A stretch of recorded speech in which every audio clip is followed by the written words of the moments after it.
The Last Guardian has been one of the most interesting games in recent memory, with its release finally almost here. In this video, we're going to be taking a look at 10 things you must know about one of PlayStation 4's most anticipated exclusives. Let's get right into this. Number 1, The Last Guardian was announced a long time ago, and it's been in development since 2007, a year after the release of the PlayStation 3 under the title of Project Trico. But a common misconception regarding the game is that it was in development the whole time. That was not the case. Director Fumito Ueda spoke on this, saying the following. Quote, "There were a lot of technical challenges with this project, and trying to really strive for the best and aim for the goals we had in mind. It wasn't always constantly making progress at a very fast pace. There were times when there was maybe a holding pattern, or elements of it were put on pause. Some things were just completely out of my control at times, and that caused delays here and there." Number 2, the creation of The Last Guardian was partially based on the interaction between the player and his horse in Shadow of the Colossus. As designed, Shadow of the Colossus was meant to create an emotional interaction between the player, the female character that you want to save, and the colossi you must fight to save her. Ueda was surprised and inspired to find more players feeling a stronger connection between them in that game, and he wanted to make this interaction and relation between a human and the creature more of the central concept for his next game, spawning The Last Guardian.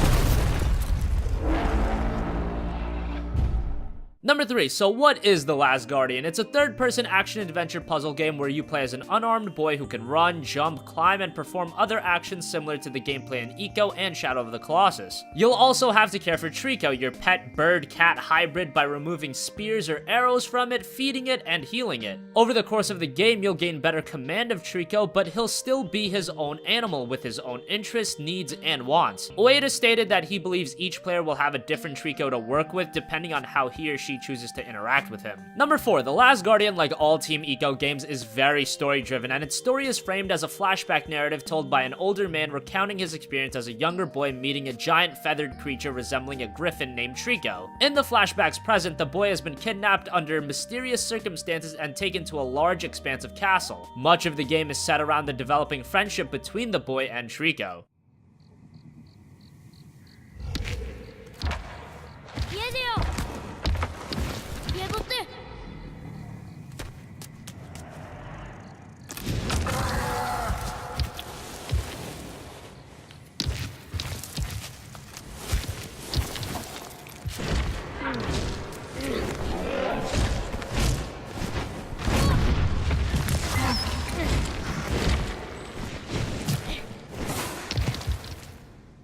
Number 5, controlling Trico won't be based on the simple press of a button. Rather, he's difficult to control. You might need to take several attempts to coerce Trico into performing a specific action. He's driven by animal instincts, and it's up to the player to guide the creature, taking advantage of his natural behavior to complete puzzles. For example, the player may have to have the boy jump to coerce Trico to jump across a large gap. The player may also need to find a way for Trico to sit still in order to allow you to complete a section. You'll have some idea of what Trico's mood is, not only by his motions, but by the color of his eyes, ranging from yellow for a cautious mood to purple representing anger and disgust.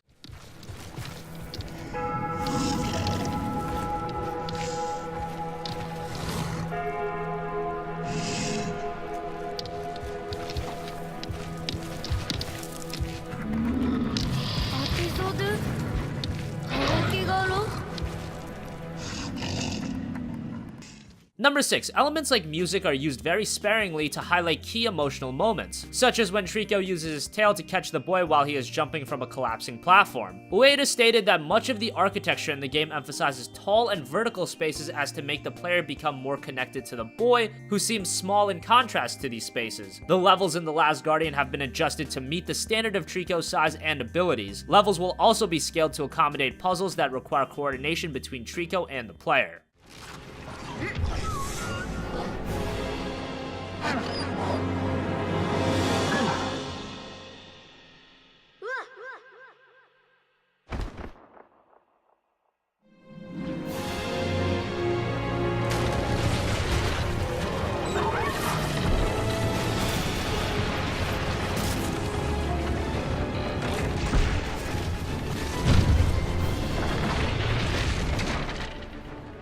Number 7, the engine for The Last Guardian features a full physics emulator which is different from previous Team Ico games. The engine also includes versions of the previous AI systems used in Team Ico games, but with an advanced interlocking system allowing for a more complete artificial intelligence. Ueda has also stated that the engine renders the effects of wind on each of Trico's feathers, so that should be a pretty impressive visual feat.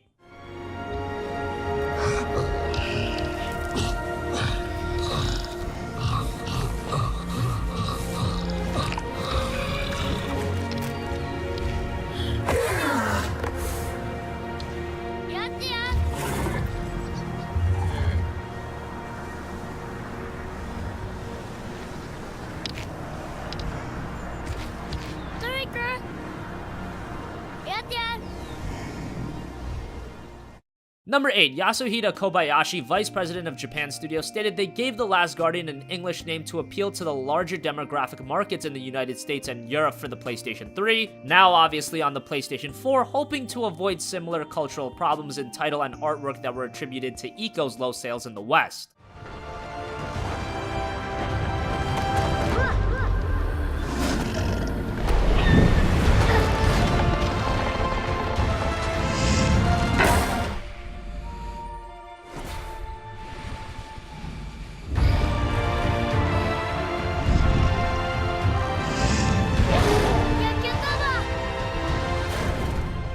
Number 9, while The Last Guardian has been in development for a long time and without a doubt saw a significant evolution through that time, Ueda stated that the final game as of June 2016 still represents the initial vision he had for the game at its inception. The transition from PS3 to PS4 only improved the game from a technical standpoint, but it didn't change how it played. He also stressed it was important during the extended development cycle to keep the question, what kind of game do I want to play, at the forefront, and to remember that the game needed to be targeted to players experiencing the title for the first time rather than the developers that had played through it over and over again. Finally, number 10, when will gamers get their hands on The Last Guardian? The game is set for a release on December 6th exclusively for the PlayStation 4, and at this point, I think it'll hit that release date.